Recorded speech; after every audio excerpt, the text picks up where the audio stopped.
بلند درود پاک پڑھیں۔ الصلاۃ والسلام علیک یا رسول اللہ وعلی آلک و صحابک یا حبیب اللہ۔ الصلاۃ والسلام علیک یا رحمۃ للعالمین وعلی آلک و صحابک یا خاتم النبیین۔ حمد و صلاۃ کے بعد اللہ رب العزت کے فضل و کرم اور اس کی توفیق سے ہم آج اس عظیم الشان اور فقید المثال تربیتی ورکر کنونشن کے اندر حاضر ہیں۔ دعا ہے اللہ رب العالمین ہمیں اس کنونشن سے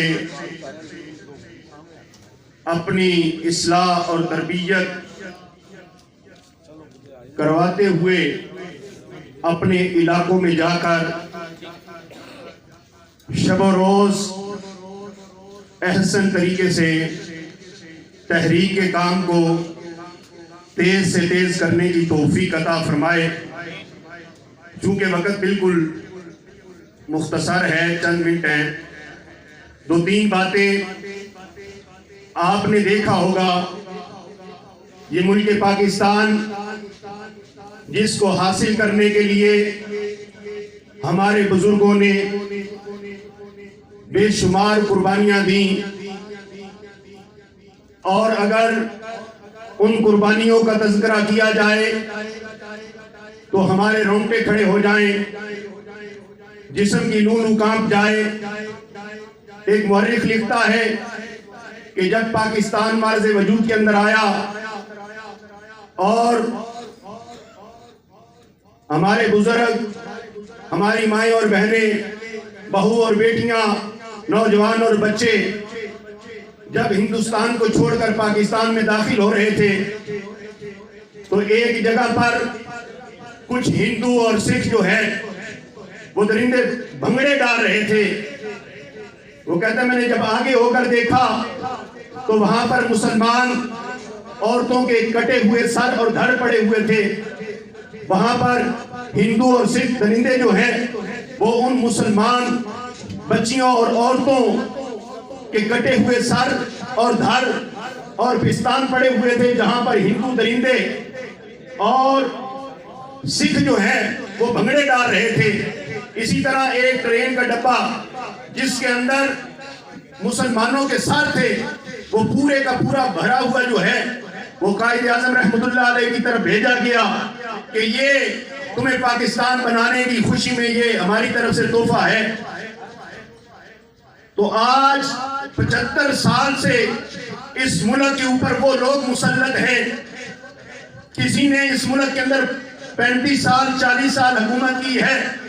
اگر اس حکومت کے سربراہ کو دیکھا جاتا ہے تو اس کا نظریہ یہ ہے، وہ کہتا ہے یہ جو قادیانی ہے، یہ جو مرزائی ہے، جو ختم نبوت کا انکار کرنے والے ہیں، ناموس رسالت کا انکار کرنے والے ہیں، جو اسلام کے اوپر ڈاکہ ڈالنے والے ہیں اور اسلام کے نظریات اور اساس کو تہس نہس کرنے والے ہیں، جو پہلے دن سے اس ملک کے دشمن ہیں، تو اس جماعت کا سربراہ کہتا ہے یہ جو مرزائی ہیں، یہ قادیانی ہیں، ہمارے بہن بھائی ہیں۔ 40 سال تک اس ملک کے اوپر حکومت کرنے والے سربراہ کہتا ہے قادیانی مرزائی ہمارے بہن بھائی ہیں۔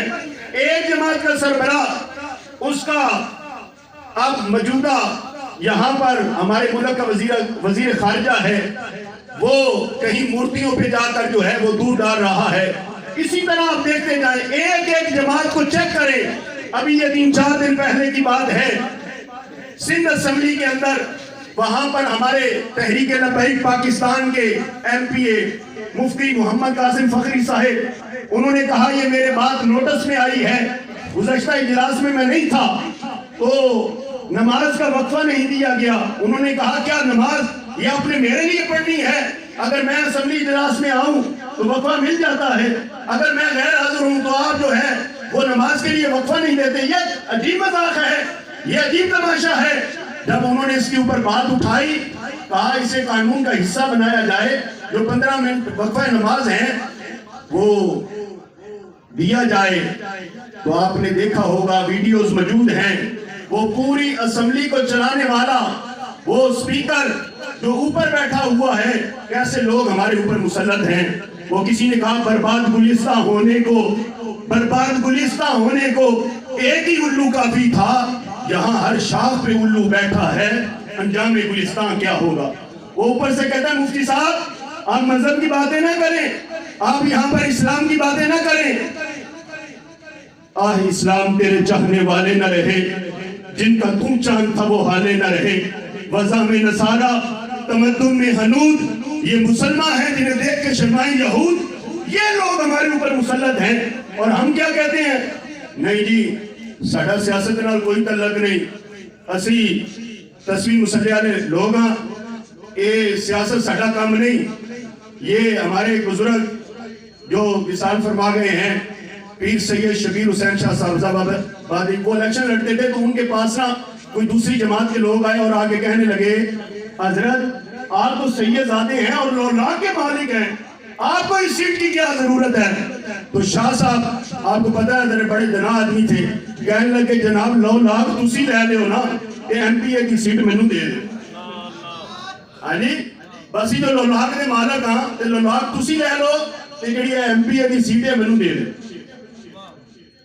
آخری بات، موجودہ اس سسٹم اور نظام کے اندر ایک تو یہ ہے ہم چاہے لاکھوں کا جلسہ کریں یا کروڑوں کا کریں، لاکھوں کا کریں یا کروڑوں کا کریں، جہاں پر قانون پاس ہوتے ہیں، جہاں پر نظام اور سسٹم بنایا جاتا ہے، اگر وہاں پر ہم نے اپنے بندوں کو نہ بھیجا، نیشنل اسمبلی کے اندر اور پنجاب اسمبلی کے اندر، سندھ اسمبلی کے اندر، خیبر پختونخوا کے اندر، اگر ہم نے ان اسمبلیوں میں اپنے بندے نہ بھیجے تو وہاں پر ہم نیچے چاہے روز شور مچاتے پھرے، روز ہڑتالیں کرتے پھرے، روز جو ہے ہم جلوس نکالتے پھرے، انہیں کیا ان جلوسوں سے؟ جہاں پہ ہمارے بچوں کا جو مدارس میں پڑھتے ہیں، ہمارے وہ بچے جو سکولوں کے اندر پڑھتے ہیں، ہمارے وہ بچے جو کالجز کے اندر پڑھتے ہیں، ہمارے وہ بچے جو یونیورسٹیوں کے اندر پڑھتے ہیں، ان کا سارا نصاب، ان کا سارا سلیبس وہ اس کے اندر رد و بدل کرنے کا اختیار وہ اسمبلی کے ممبران رکھتے ہیں. انہی کے رائے سے وہ نصاب کے اندر جو ہے وہ رد و بدل ہوتا ہے. تو ہم اس نظام اور سسٹم کو تبھی بدل سکتے ہیں، ہم اس نظام اور سسٹم کو تبھی بدل سکتے ہیں جب ہم اپنے ممبران کو وہاں پر، اور یہ ہوگا ووٹ کے ذریعے. اور ووٹ ایک عالم کا بھی اتنا ہے، ایک جاہل کا بھی اتنا ہے. قبلہ امیر المجاہدین رحمت اللہ علیہ سے پوچھا گیا حضرت آپ جمہوریت کو یعنی لائق کرتے ہیں؟ یا فرمایا نہیں میں جمہوریت کو لائق نہیں کرتا، ہم چونکہ نظام سسٹم ایسا ہے اس سے الگ تھلگ نہیں رہ سکتے، لیکن اس جمہوریت کو ہم اسلام کے تابع کریں گے.